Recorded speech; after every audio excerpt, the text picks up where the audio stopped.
Half a day, everyone. My name is Mackenzie Tovis. Today I'm going to be talking about Jean Piaget's theory of development and applying it to my own personal life growing up. Starting with a bit of background on Piaget, he was born in 1896 and died in 1980 and was one of the most influential cognitive theorists in development. He believed that children's intellectual skills change over time, and that children of different ages experience the world differently. He also believed that when faced with something new, a child may fit it into an existing schema and match it with something known, or assimilation, or expand the framework to accommodate the new situation, or accommodation. Even as adults, we assimilate or accommodate.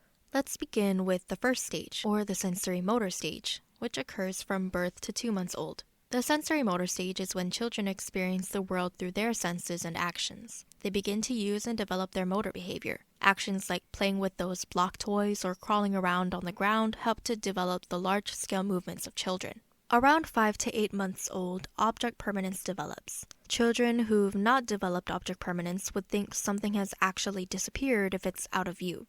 The game of peekaboo is one that plays on object permanence. As a child sees someone hide their face behind their hands, they really do believe the person has disappeared, only to suddenly reappear seconds later.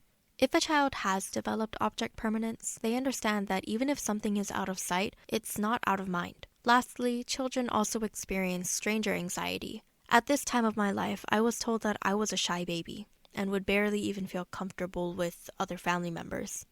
Usually I spent my time exploring. My parents had to make sure that if I were to crawl, it would be on a surface in which I couldn't hurt myself on, which apparently I did a lot. The pre-operational stage spans from ages 2 to 7 and is when children begin to use language, but they can't understand logic or mentally manipulate information. They associate symbols with specific words, images, and ideas. Children also engage in pretend play during this time. At this stage, they have usually not developed conservation. Additionally, a child around this period is usually egocentric. They are not able to take the perspective of others. It's only until ages 3 to 5 when the child develops theory of mind. Finally, they're able to understand people's thoughts, feelings, and beliefs. I think at this time of my life, I really like to play with my other family members. I have a brother a year younger than me, so we would play together often. I would always be doing something imaginative, often using physical objects to imagine something else. Around the time when I entered school, I developed theory of mind. I feel that at this point, I was extremely sensitive to other people's thoughts and feelings, often going out of my way to make sure other people were happy. If they were happy, I was happy. Moving forward to the third stage. The concrete operational stage occurs from ages 7 to 11 and is when children are able to think logically about real events. They're able to understand numbers, for example, addition and subtraction, multiplication and division, etc. They've also mastered the concept of conservation. If something changes shape, its mass, volume, and number stay the same. Lastly, they understand the principle of reversibility, wherein objects can be changed and then returned back to their original form or condition. The fourth stage is the formal operational stage.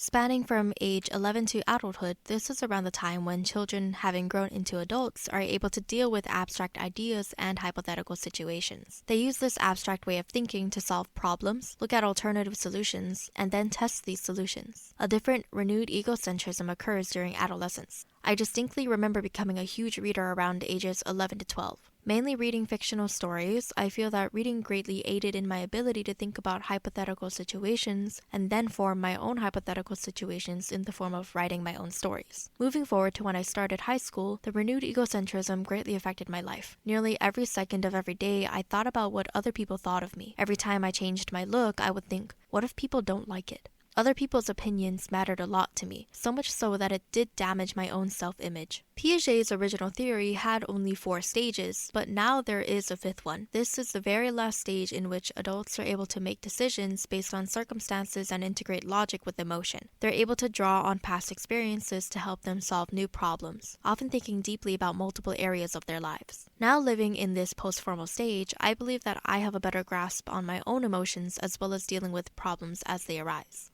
I learned from previous experiences and understand that what people say or think doesn't really matter that much in my own life. Furthermore, how I deal with problems nowadays is not how I dealt with them in the past. As we followed my life from birth to the current time, we've followed my journey as an individual in an ever-changing world. What I thought was a drive to make people happy ended up turning into becoming a people pleaser, oftentimes to my own detriment. When I look back, I cringe about thinking of how I dealt with problems, and I'm sure in the next 10 years I'll cringe once again. I've done things I'm proud of, and have done just as many things I'm not, and I'll make a million more mistakes until I've reached a point in utter happiness. What matters is to live in the moment, and I'm proud to say that I'm content with where I am and what I'm doing. Thank you all for watching!